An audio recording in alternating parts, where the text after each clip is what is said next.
नहमदुहु व नसल्ली अला रसूलिल करीम अम्मा बाद फ़अऊज़ु बिल्लाहि मिनश शैतानिर रजीम बिस्मिल्लाहिर रहमानिर रहीम। इंतहाई वाजिबुल एहतराम मेरे मोहतरम भाई जनाब आबद रज़ा साहब सलार काफिला, मेरे लिए इंतहाई मोहतरम मोहतशम जनाब राजा असलम साहब उम्मीदवार MBA, मेरे अजीज़ तरजान जनाब चौधरी रुखसार साहब MLA, इंतहाई काबिल एहतराम मेज़बानान जलसा, इलाका भर से आए हुए नौजवानों और इस गांव से तल्लुक़ रखने वाले नौजवानों बुजुर्गों, मुझे सिर्फ 2-3 बातें आपसे करना है। मैं बुनियादी तौर पे एक सियासी कारकुन और सियासी कारकुन जो है वो हालात के मुताबिक लोगों को इस बात की नवीद सुनाता है, लोगों को ये बात बताता है कि मुल्क और कौम के लिए कौन सी बात बेहतर है और कौन सी बात बेहतर नहीं है।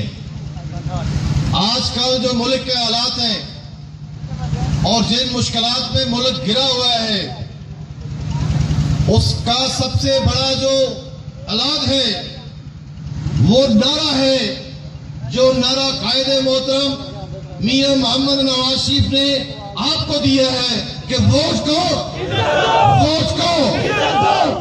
ये इसलिए नारा लगाया गया कि गुज़श्ता 70 साल में पाकिस्तान में जमहूरियत को मौका नहीं दिया गया, और जब मौका दिया गया तो जमहूरियत की वजह से अल्लाह के फजल करम से पाकिस्तान आलमी क़ुव्वतों में शुमार हुआ, और पाकिस्तान मियां मोहम्मद नवाज शरीफ और उनकी टीम की वजह से और मिल्लत इस्लामिया की वजह से आज एक एटमी मुल्क है। पाकिस्तान माशी लिहाज से बांग्लादेश से आगे था, पाकिस्तान माशी लिहाज से हिंदुस्तान से आगे जा रहा था, पाकिस्तान माशी लिहाज से ये खलीज के जितने ममालिक है वहां से आगे जा रहा था, और वो मियां नवाज शरीफ की सोच और फिक्र थी जिसकी वजह से पाकिस्तान के सबस हलाली बर्तन को इज्जत और तौकीर मिल रही थी। ये वो बात थी जो आलमी क़ुव्वतों को हजम ना हुई, और ये वो बात थी जिसकी वजह से आपका लीडर जो है आज अडयाला जेल में है। इस वजह से नहीं कि खुदा न खास्ता उससे कोई जुर्म हुआ, इसलिए कि उसने अपने मुल्क की इज्जत और तकरीम की हिफाजत के लिए कदम उठाई थी।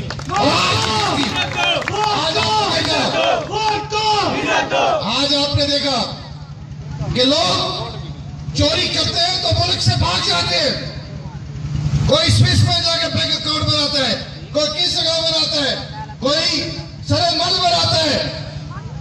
पूरे सब कैंडिडेट की तारीख में, बांग्लादेश की तारीख में, हिंदुस्तान की तारीख में, बर्मा की तारीख में, नेपाल की तारीख में, अफगानिस्तान की तारीख में, भूटान की तारीख में, मालदीव की तारीख में, जिस खित्ते में हम बसते हैं, कोई लीडर आज तक ऐसा नहीं जिसको सजा मिली हो और उसने सजा को अपने गले लगाया।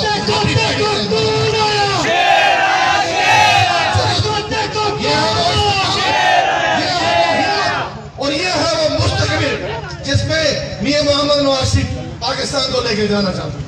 हम किसी के खिलाफ नहीं है, लेकिन हम पाकिस्तान को डूबते हुए नहीं देख सकते, पाकिस्तान को मुश्किल में नहीं दे सकते।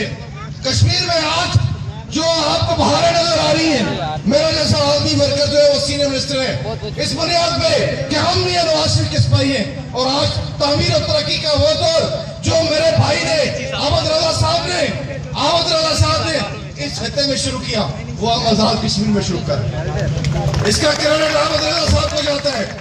आज सराय आलमगीर से लेके पूरे जिला गुजरात और जिला गुजरात से लेके पूरे पंजाब और पंजाब से लेके पूरे पाकिस्तान की नजरें आबद रज़ा के इस हल्के के ऊपर लगी। एक बारी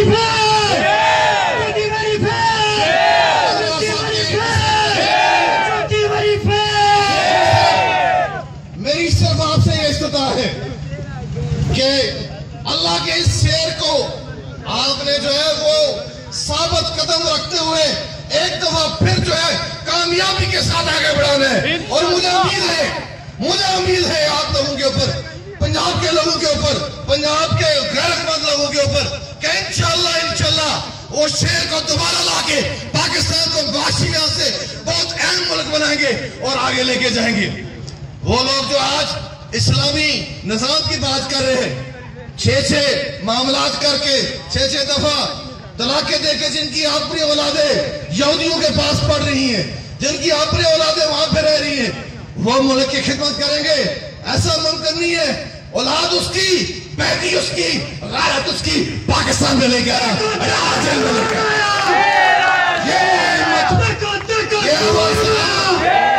पाकिस्तान के साथ मोहब्बत कोई ला के दिखाए, कोई ला के दिखाए। कोई नहीं लाता अपने बेटों को, कोई नहीं लाता अपनी गैरत को, कोई नहीं लाता अपनी बेटी को। ये सिर्फ पाकिस्तान की इज्जत और अजमत के लिए और आप लोगों के लिए मैंने नवाज शरीफ ने किया है। मैं आपसे कहना चाहता हूं, गुजारिश करना चाहता हूं कि हम आपको अपने साथ कुछ समझते हैं। हमारी मंजिल पाकिस्तान है, हमारा किबला काबा पाकिस्तान है, हम कश्मीरियों का। आपसे आसमान के अर्ज करें तो कि पाकिस्तान को आगे लेके जाना है और हम कश्मीरियों को अगर बचाना है तो फिर भी ये मोहम्मद नवाज शरीफ और आबद राजा साहब और राजा आसम साहब और इसी तरह जहां जहां पे शेर है ठक जो है वो ठप्पे लगाएंगे तो पाकिस्तान बचेगा। ये तो बुनियादी बात है जो आपसे नहीं देना चाहता, लेकिन आपको ये बताना चाहता हूँ कि इस वक्त खैबर पख्तूनख्वा में, पंजाब में, इवन सिंध में, बलूचिस्तान के हालात बहुत मुख्तलिफ हैं। अल्लाह के फजल करम से खामोश जो लोग हैं, खुदा तरस जो लोग हैं, नेक जो लोग हैं, शरीफ जो लोग हैं, जो पाकिस्तान में शराफत की हुक्मरानी देखना चाहते हैं, वो आज शेर के साथ खड़े हैं। और इंशाअल्लाह अल्लाह के शेरों को रूबाही नहीं आएगी, अल्लाह के शेरों को मात नहीं होगी। और इंशाअल्लाह वो जो दिक्के खा रहे हैं और वो जो सहारे तलाश कर रहे हैं दुनियावी खुदाओं के, उनसे कुछ नहीं मिलेगा। आखिर में इलामा का एक शेर पढ़ के जा चाहूंगा, बातिल से दबने वाले, बातिल से दबने वाले, ए आसमान नहीं हम सो पार कर चुका, तू ही तो हमारा।